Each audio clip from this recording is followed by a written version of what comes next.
Dicen que el venezolano sufre de mala memoria. ¿Tú has podido olvidar a RCTV? Muy difícil porque RCTV, aparte de ser un canal de televisión, era una industria de la televisión en Venezuela y tenía particularmente una academia de radio y televisión para formar a su personal. De tal manera que Radio Caracas Televisión es imposible olvidarlo porque además tenías una evaluación permanente del personal y donde se comunicaban en los pasillos directivos y empleados. Una comunicación horizontal. Una comunicación horizontal y vertical, porque tú podías solicitar una entrevista con uno de los directivos y te la daban. Y era una gerencia de puertas abiertas, no era impositivo. A mí nunca me dijeron qué tenía que hacer o decir en El Observador, nunca. ¿Cuántos años? Casi 2 décadas, 17 tal vez. Yo tuve, sí, como 15 años más o menos. Realmente fueron 19, porque después salió Radio Caracas Internacional y allí tuve la responsabilidad editorial del Observador. Y en todo ese tiempo fue fácil dar la cara por las noticias, a veces tan duras que ocurren en nuestro país. Mira, nosotros transmitimos noticias muy fuertes, pero había que darlas para que despertaran las autoridades y para que el público se enterara de lo que de verdad estaba pasando. Hay personas que no les gusta ver la verdad en pantalla, les molesta, porque piensan que ocultándola están ocultando una realidad, y no es así. Cuando tú contrastas realmente lo que sucede en tu entorno con lo que te ofrece la pantalla noticiosa de un determinado canal o de una emisora de radio en su información, la gente dice, esta gente no está diciendo lo que sucede. Te hago un cuento. Nosotros en Radio Caracas Televisión teníamos un trabajo que se llamaba Extramuros. Nos reuníamos todos los que teníamos que ver con El Observador a analizar el programa, a analizar el noticiario. Y hubo alguien que dijo un día, vamos a poner cosas bonitas en el noticiario. Vamos a hablar de cosas agradables. No quiero caras feas en el noticiario. Bueno, pues la sintonía se vino al piso. Y la gente de los barrios llamaban y decían, ustedes no dijeron que al taxista tal lo mataron en tal parte, cerca de mi barrio. ¿Qué les está pasando que no nos están dando esa información? Y El Observador entonces tuvo que volver a lo que siempre fue, buscar la noticia, investigar para que se lograran los cambios. En el caso del asesinato del abogado Carmona, que fue un caso muy sonado, involucrado un grupo de miembros de la entonces Policía Técnica Judicial, que repercutió en todas partes, el trabajo de investigación que hizo El Observador fue bastante grande. Y gracias a ese trabajo se lograron los apoyos necesarios para las investigaciones judiciales necesarias y lograr aclarar ese asesinato. Qué gran escuela de periodismo. ¿Cómo llegaste tú allí?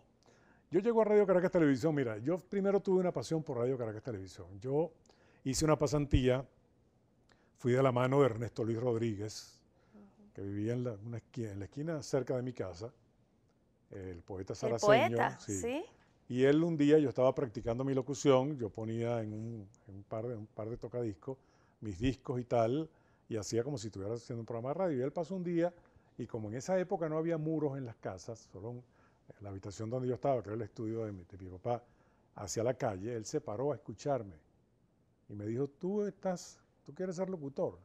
Y bueno, sí, yo quiero ser locutor, ya yo introduje mis documentos en el Ministerio de Comunicaciones, que así se llamaba entonces. Me dijo, bueno, cuando tengas el título me avisas, cuando te den el certificado, no es un título, es un certificado. Me avisas y él me llevó a muchas emisoras de radio. Y me llevó a Radio Caracas Televisión, con un programa que hacía el fallecido Oscar Martínez, y me presentó entre todo el grupo de personas a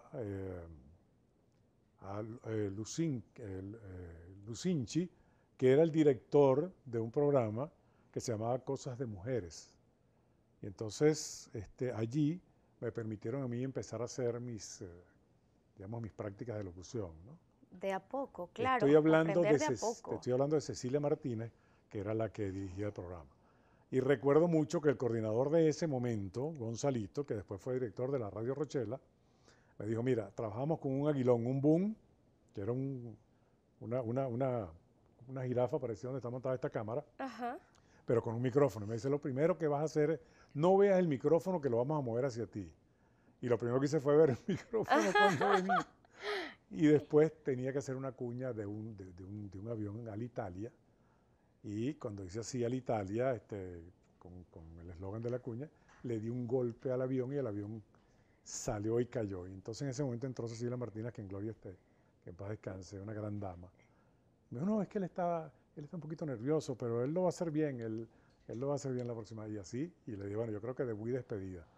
Pues no fue así, me quedé con ella un tiempo.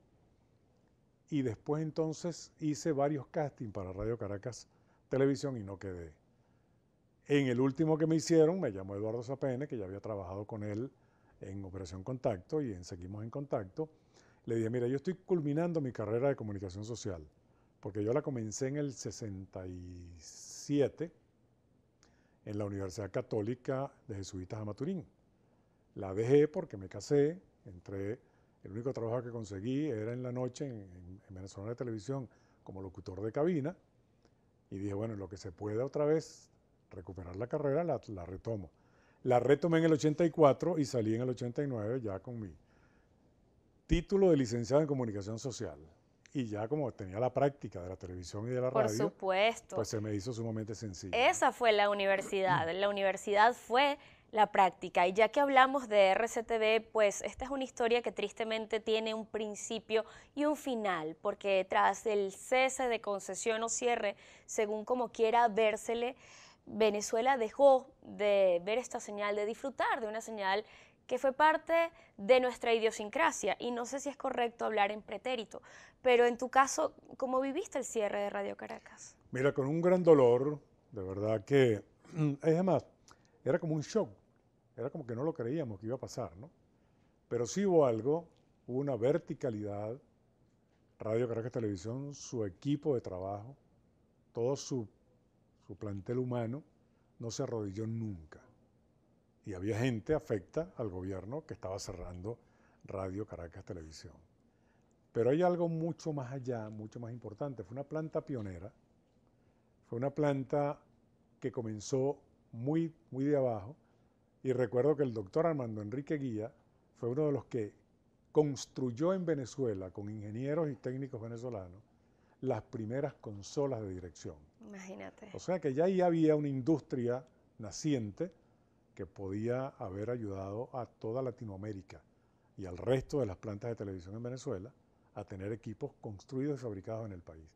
Eso se acabó de un plumazo, pero los que realmente quedamos afectados fuimos los trabajadores, porque evidentemente los propietarios del canal perdían como una especie de templo del desarrollo del divertimento gratuito en Venezuela, porque no se pagaba ni un bolívar por ver Radio Caracas Televisión. Buena época de la televisión en Venezuela, no sé si has tenido ocasión de, haciendo zapping quizás o por voluntad, ver hoy la señal de TVs que ocupa ese dial, el que otrora fuera de RCTV, liderado por Winston Vallenilla, a quien imagino que conoces, porque 15, 17 años en Radio Caracas no es poco tiempo. De hecho, tú fuiste a Prieta y Gana, bailaste y todo alguna vez sobre una mesa. Sí. Con lo cual, pues, te pregunto, ¿qué te parece TVs?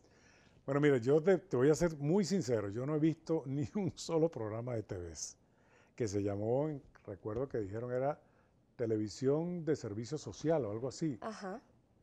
Yo no he visto eso, pero sí recuerdo, yo conocí a los Vallenilla de Santa Mónica cuando estaban comenzando como locutores y para mí eran seres admirables. Su tío, William Vallenilla, a quien le tengo un gran cariño, no he sabido más de él, pero era un locutor de promociones de Venezolana de Televisión, un gran amigo, un colega muy cordial como locutor, a su papá Winston, y a él lo conocí pequeñito. De hecho, Winston en el canal me pedía la bendición a mí. Hoy por hoy, ¿son amigos? Como persona, yo no tengo nada contra Winston Vallenilla, en absoluto. Respeto a la gente que tiene una idea completamente distinta a la mía. Es más, hago lo posible para que esas ideas se conozcan. Respeto a la gente, milite en el partido político que milite, profese la religión que profese, tenga el color de piel que tenga. Es un ser humano. Para mí lo más importante es eso. es un semejante. Bueno, y esa es la democracia, ¿no? Un mundo para todos los puntos de vista, religiones, incluso preferencias políticas. Tinedo Guía en Íntimo es nuestra etiqueta esta noche. Vamos a la pausa y después seguimos. Y en esa biopsia resultaron con las 11 punciones que hacía con un aparato, en todas había células cancerosas.